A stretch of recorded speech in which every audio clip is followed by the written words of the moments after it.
Bueno, voy a continuar un video que inicié ayer, incluso una serie de videos de Gurvich sobre la vocación actual de la sociología, porque también había trabajado el capítulo de la introducción. No recuerdo cómo se llamaba el video, pero bueno, es el tercer video que hago sobre esta obra, o este libro que es La vocación actual de la sociología. Es un sociólogo, digamos, olvidado. De hecho, hay un artículo en internet que se puede buscar que es el sociólogo Derleté o algo así lo llamaba el autor no, español. O sea, un sociólogo olvidado, pero bueno, para mí me parece importante. Fue muy conocido en los 50, 30, 40, 50, 60, se leyó mucho. Por lo menos yo encuentro en Montevideo. Y también veo en Buenos Aires que están todas las obras de Gurvich editadas en esa época, en el 50, el 60, en el 43, todas las obras. Luego, bueno, se dejaron de editar y ya no se editan estas obras, y, no se, y casi que no se lee Gurvich.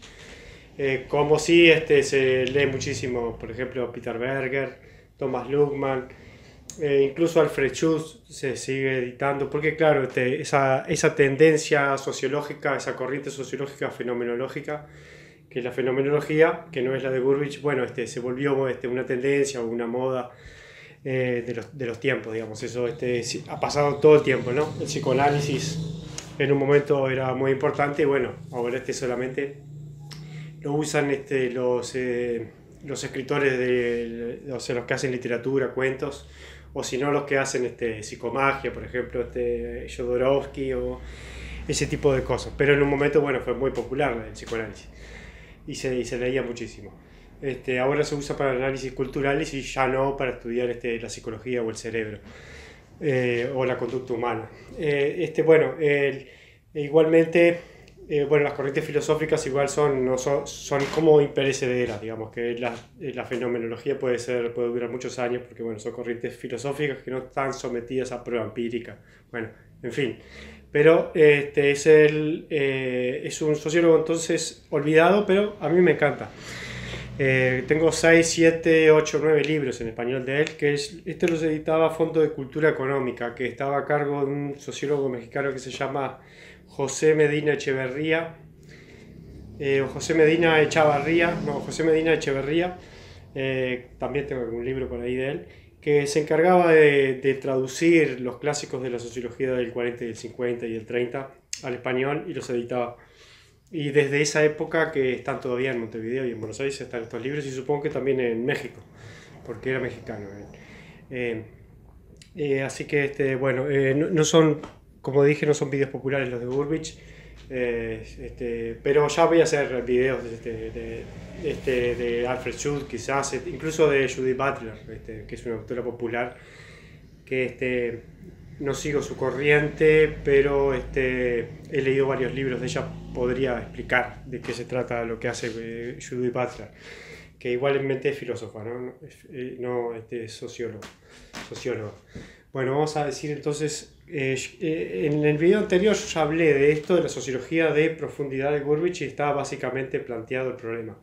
Solamente que ahora me voy a enfocar en los 10 niveles de profundidad social que establece Gurvich para estudiar el fenómeno total social, que sería el objeto de estudio de la sociología, el fenómeno total social, tanto vertical como horizontal, en todos los niveles de lo social.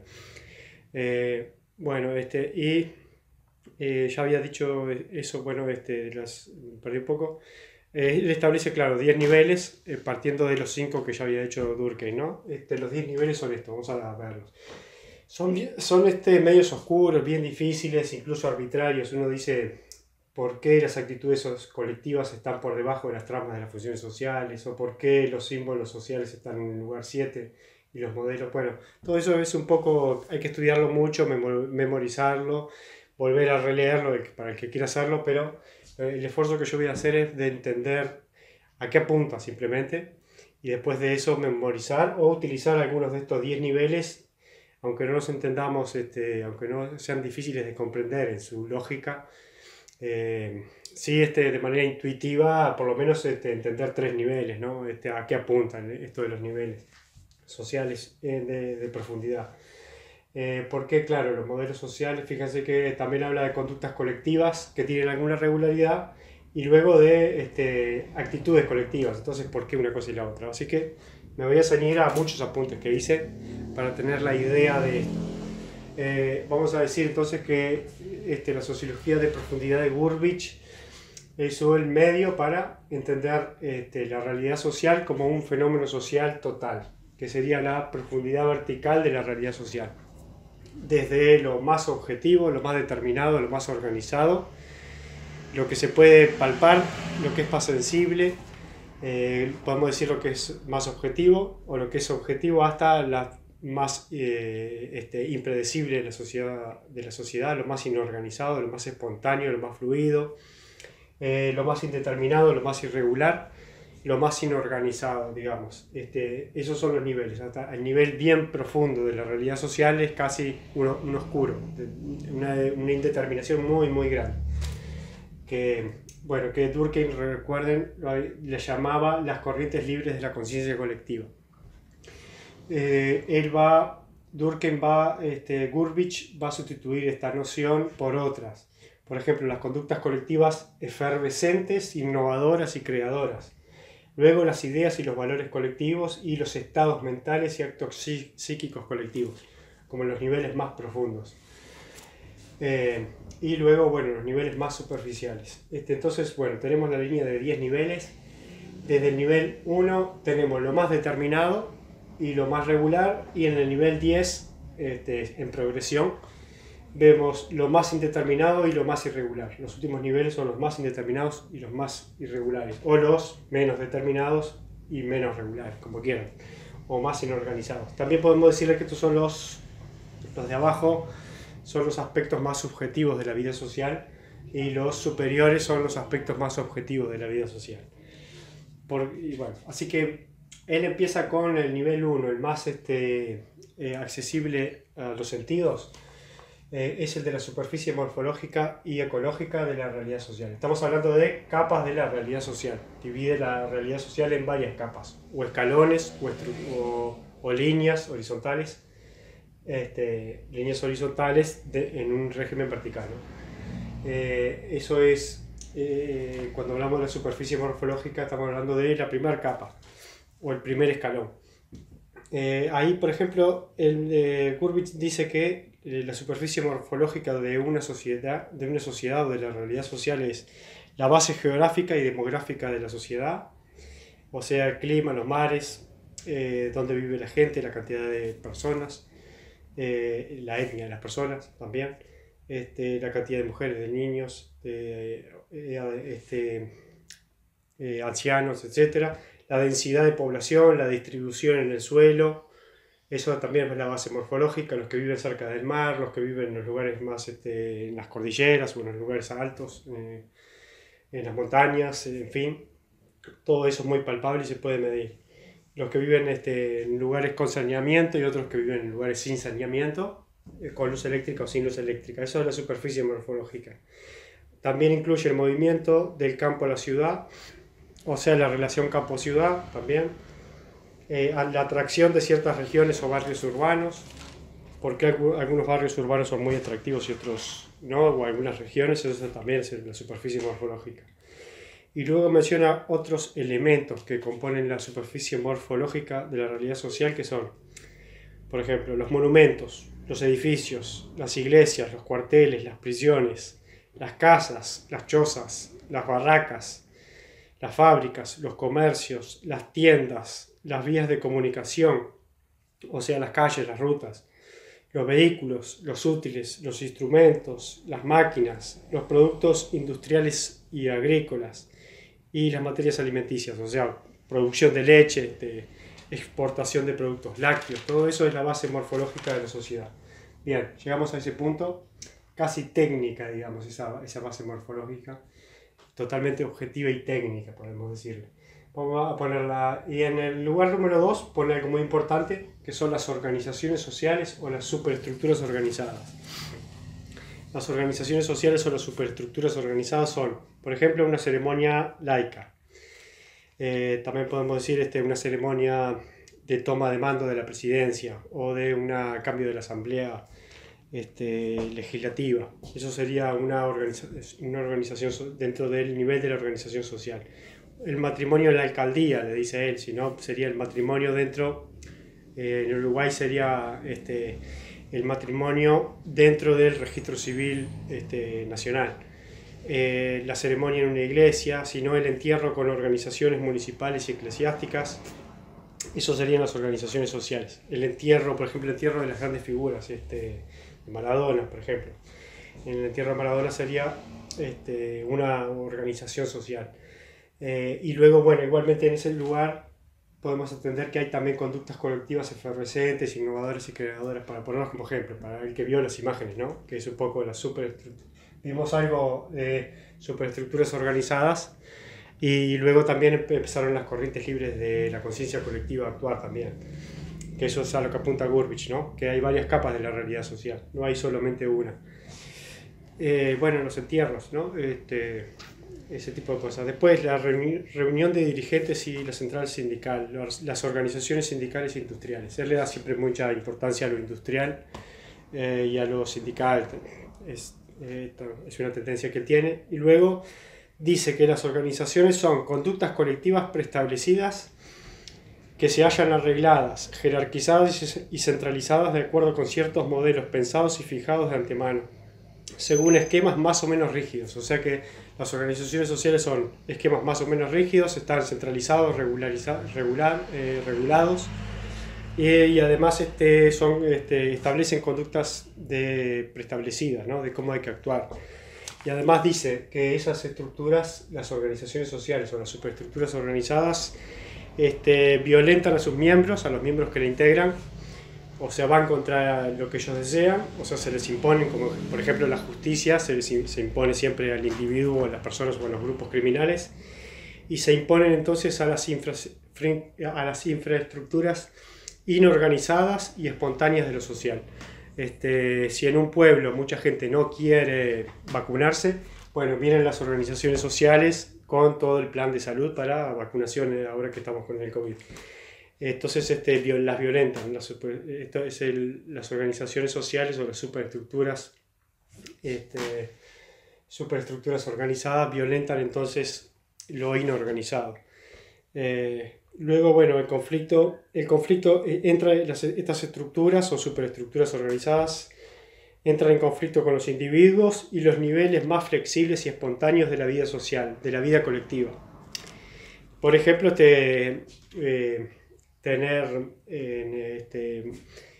una vida muy licenciosa en un país religioso, por ejemplo. Las superestructuras organizadas van a ir directamente contra tu vida espontánea social, que es digamos una tendencia natural a tener una vida lasciva, de placer sexual, digamos. Claro, ahí que viene la superestructura organizada que violenta tu acción.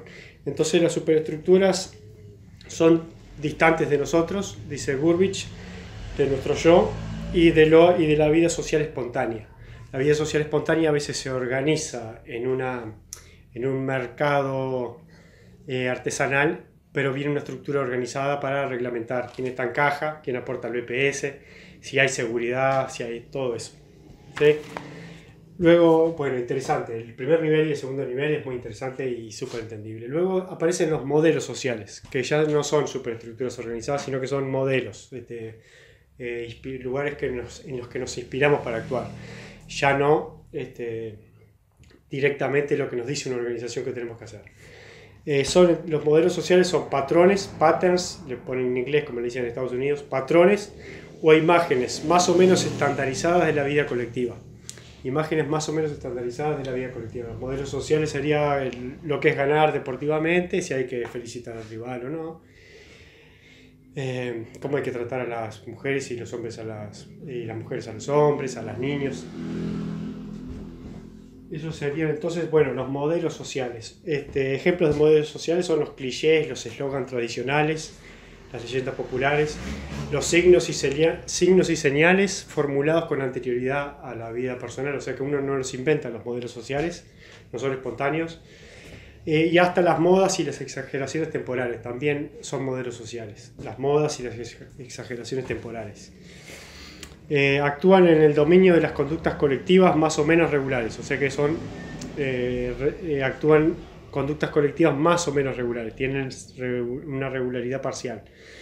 Aparecen además, hay que tener en cuenta que los modelos aparecen fuera de las organizaciones y son independientes de las organizaciones. Eso es interesante. No hay una organización que los imponga los modelos. Los modelos de lo que está bien, lo que está mal, por ejemplo, cómo hay que tratar a un profesor. Si bien las organizaciones tienen esos elementos, digamos, cuando es un modelo es cuando no necesita la coerción de una organización. Y bueno, son más flexibles que las superestructuras organizadas. Ejemplos de modelos sociales: los platos nacionales y regionales, los vestidos, las técnicas industriales y agrícolas, las reglas de educación y cortesía, la educación, la vida política, la vida religiosa y moral. Los modelos sociales guían y dirigen los comportamientos, la vida mental colectiva e individual, o sea que la dirigen y la guían. Y luego otra cosa no es necesario que se cristalicen, que sean fijos. Pueden ser flexibles y móviles los modelos sociales. Si se cristalizaran, llegarían a ser organizaciones. Si los modelos sociales se cristalizan, llegan a ser organizaciones. Los modelos sociales se interpenetran, dice después, están impregnados unos de otros. Las señales y los signos colectivos, también las señales y los signos colectivos son modelos sociales. Acá hablamos de las sirenas, los uniformes, las señales de tránsito también son modelos, los pone como modelos sociales. No son los símbolos, porque luego también, por eso es muy complicado entender todo esto, porque luego va a colocar otro elemento que son los símbolos sociales, ¿no? Es muy difícil a veces este texto, pero bueno. Los signos y señales no son símbolos. Un símbolo sería una estatua de un político. Una estatua de Martin Luther King, que significa, es un símbolo de muchas cosas. Una señal o un símbolo no, sería un cartel de pare o una flecha por donde hay que circular, o una sirena de ambulancia o de policía o de bomberos. Eso sería una señal. Un signo o una señal, que también están los modelos colectivos.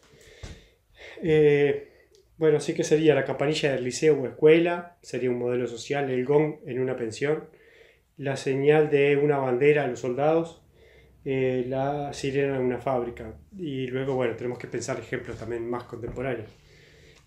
Bueno, y luego fíjense que están en el nivel 4 y en el 8 habla de dos niveles parecidos, porque uno son las conductas colectivas que tienen alguna regularidad, o sea, las conductas colectividades de regularidad variable, pero que se desarrollan fuera de las estructuras organizadas, o sea, fuera del nivel 2. Y luego menciona también las conductas colectivas efervescentes, innovadoras y creadoras. O sea que por eso es muy complejo seguirle la línea a Burbidge en esto, porque está hablando de las conductas colectivas en dos niveles. Uno en las que tienen variabilidad regular y otras que son efervescentes e innovadoras y creadoras, casi libres, ¿no? Y a su vez no es el último nivel, que ese pareciera ser el último nivel, sino que el último nivel son los estados mentales y actos psíquicos colectivos. Es medio duro esto. Pero bueno, vamos a entender un poco con sentido común a dónde apuntan las cosas. Los modelos sociales, bueno, tenemos el cuarto nivel de profundidad, más indeterminado, menos regular, que son las conductas colectivas con alguna regularidad, pero fuera de las organizaciones sociales. Esas, bueno, dice Burbidge, es frecuente que haya un desajuste entre la regularidad esperada y las conductas efectivas. O sea que es muy frecuente en este lugar lo impredecible. Empieza a aparecer un poco más la tendencia hacia la imprevisibilidad, porque lo que se espera puede no lograrse. Rebasan los modelos, dice además, las conductas colectivas de regularidad variable rebasan los modelos, los desarrollan a su vez, o sea que se interpenetran porque también los desarrollan, los traicionan, los desfiguran y los transforman. Bueno, conductas colectivas rituales, pone algunos ejemplos: tradiciones reglamentadas y regulares, ritos religiosos, procedimientos jurídicos y administrativos. Luego, conductas colectivas como las prácticas, costumbres, rutinas y géneros de vida. Un caso sería el folclore. El folclore sería una conducta colectiva de regularidad variable. Luego están las conductas colectivas como la moda y las exageraciones no unidas a la costumbre o al hábito, y que se renuevan sin cesar. Modas de vestir, modas literarias, artísticas y filosóficas. O sea que, bueno, eso serían las conductas colectivas con regularidad variable. Luego dice que las conductas colectivas son conductas colectivas que ponen en jaque a los modelos sociales. Son insubordinados, son inesperados, irregulares, no conformistas y resistentes. Las conductas colectivas de regularidad variable. Además, no son estereotipos simples ni reducibles a regularidades monocausales o rígidas.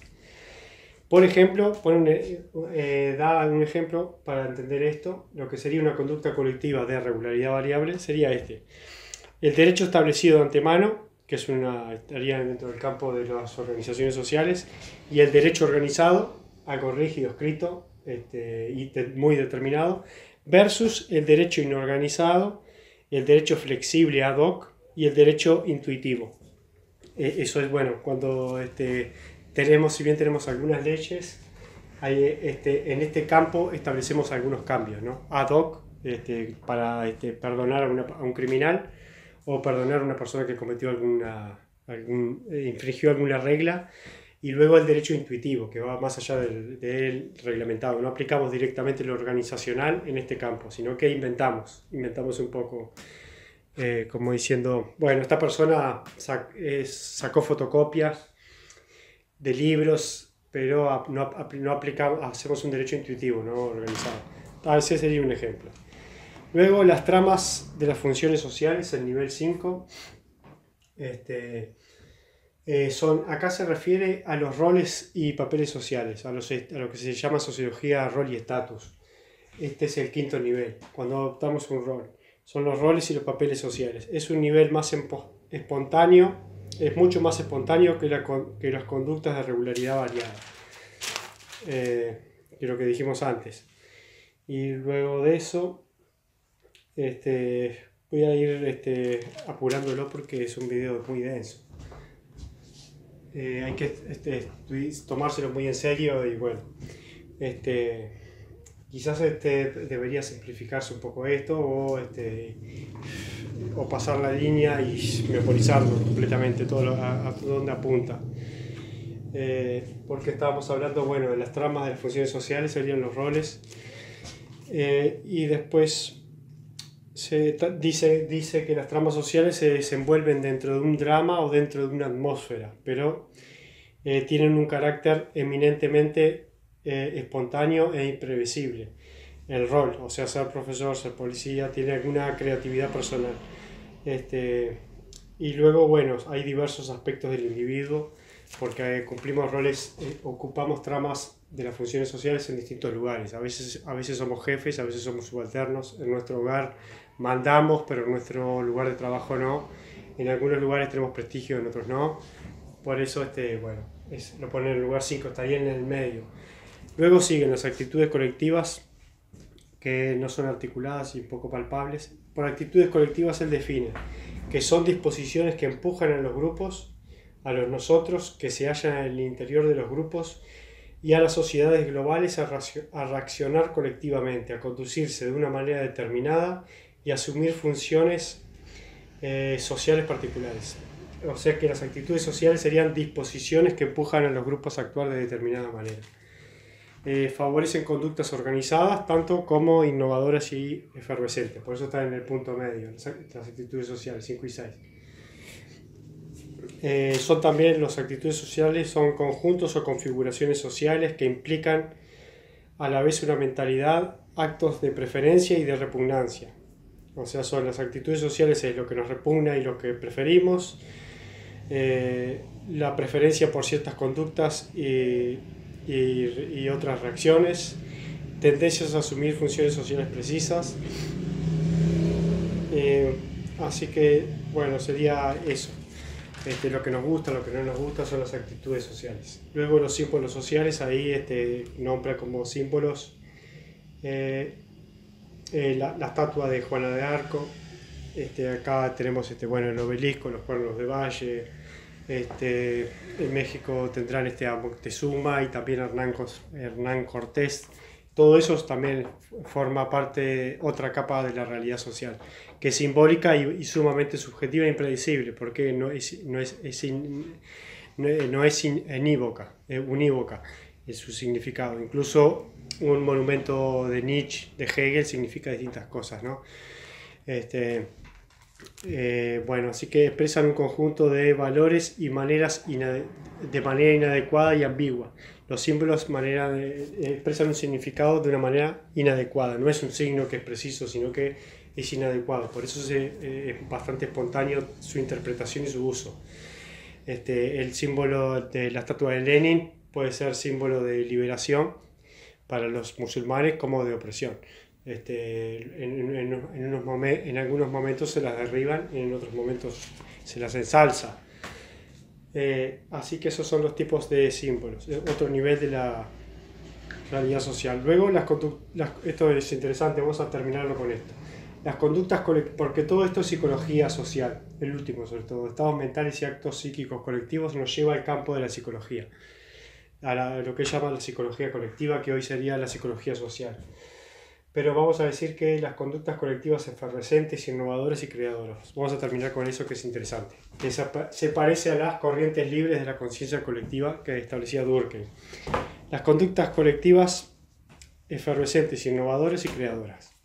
Dice, cuando el carácter imprevisible e inesperado de las conductas colectivas llega al máximo, o sea, cuando lo imprevisible y lo inesperado y lo irregular y lo inorganizado llega al máximo, nos encontramos ante las conductas colectivas efervescentes, innovadoras y creadoras. O sea que es el máximo de imprevisibilidad, el máximo de sorpresa en la realidad social, cuando aparece totalmente lo inesperado. Por ejemplo, el desprestigio de golpe de un presidente o de una persona que tenía cierto poder, de golpe aparece esto. Las conductas innovadoras desbaratan los modelos sociales y los símbolos sociales, los desbaratan, que son más cristalizados, más generalizados, más estandarizados. Las conductas colectivas efervescentes no, los reemplazan por sus propias obras, tiran un monumento y ponen otro, de manera un poco arbitraria y difícil, sorpresiva, y que tiene un desafío sociológico de interpretación importante. Esto un poco lo acerca a Weber, aunque él odia a Weber, pero lo acerca a Weber esto.